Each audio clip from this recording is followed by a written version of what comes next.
I'm going to use a crochet hook to make a vertical seam in these two swatches with the wrong sides facing.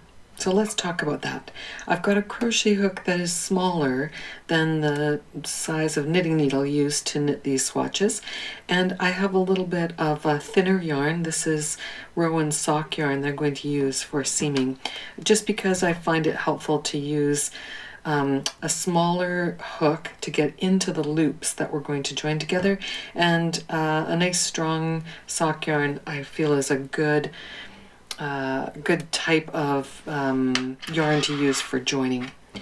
Now I have stripes in my swatches, so I can match up the colors here, but if you were working with two solid pieces, then you might want to use locking stitch markers to join them together at equivalent rows on each side so that your seam was lined up and you don't get off and create a pucker in it. I'm going to begin by folding these two edges together, and I want to begin seaming down here at the bottom of my work, and what I'd like to do is join the edges together. So I'm going to put my crochet hook under two loops of the outside edge to show you what I am going to crochet together. Now you may find it difficult to get your hook under these edge stitches because edge stitches are notoriously hard to get under. So I'm going to show you a couple of options here for that. But essentially I've put my hook under the two legs of the first stitch or the last stitch on either edge of my two swatches. And I'm going to wrap my yarn into I'm just going to fold my yarn over top of my crochet hook and pull it through all of the fabric that I've got collected here. Now I will sort out my yarn so that the tail is off to the side and I'm working with the yarn that's attached to the ball.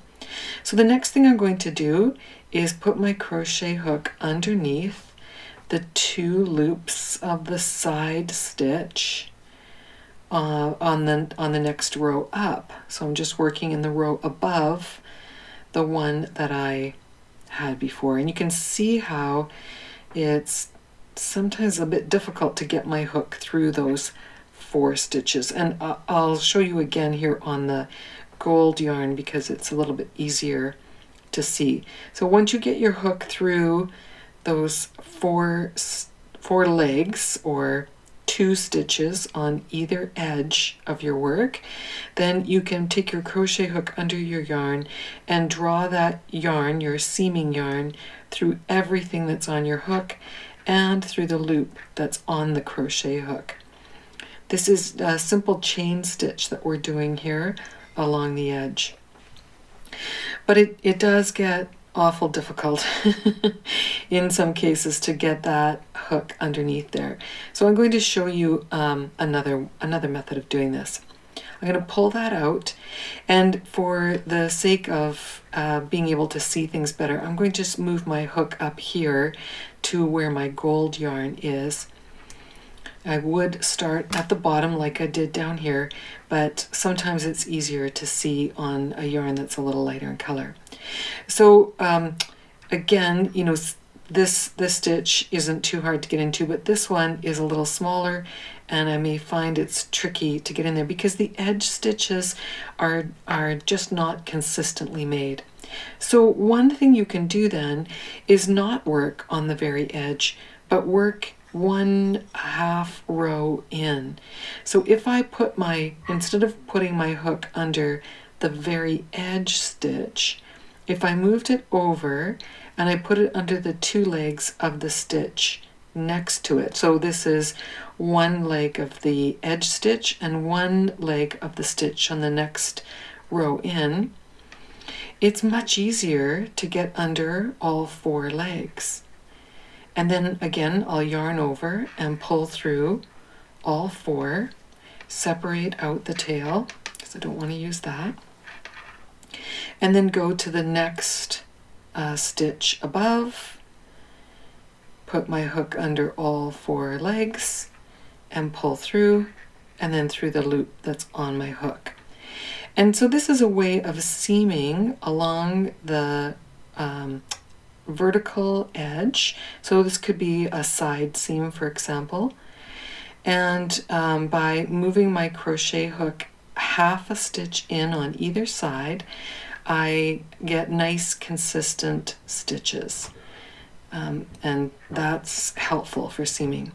Now, you could just crochet under 2 legs, so 1 leg from either side, but the more stitches you put your crochet hook under, or the more legs of stitches that you put your crochet hook under, the sturdier your seam will be.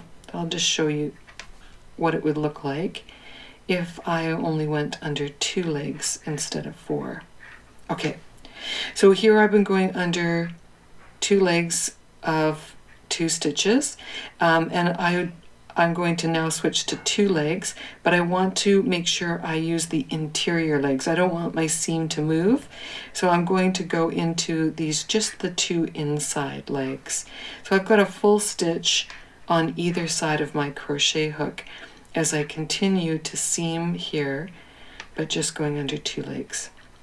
The 2 legs you choose can be up to you, but once you've picked a path, you try to stay consistent so that on the other side your seam will look nice and neat and go in a straight line. And in my case with the stripes, I want to match the stripes up.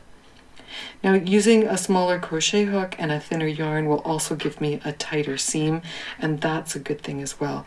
So let's have a look at the other side here.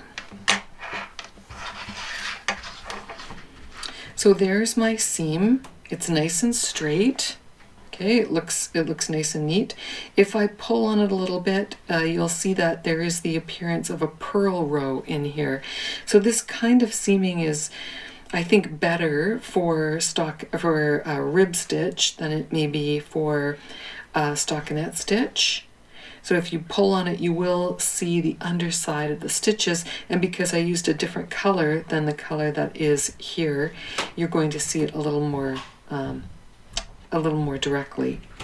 Okay, but its advantage is that it's easy to do, and it's a nice straight seam, and it's very sturdy. You can see that these stitches aren't pulling apart from each other, so this creates a nice solid seam.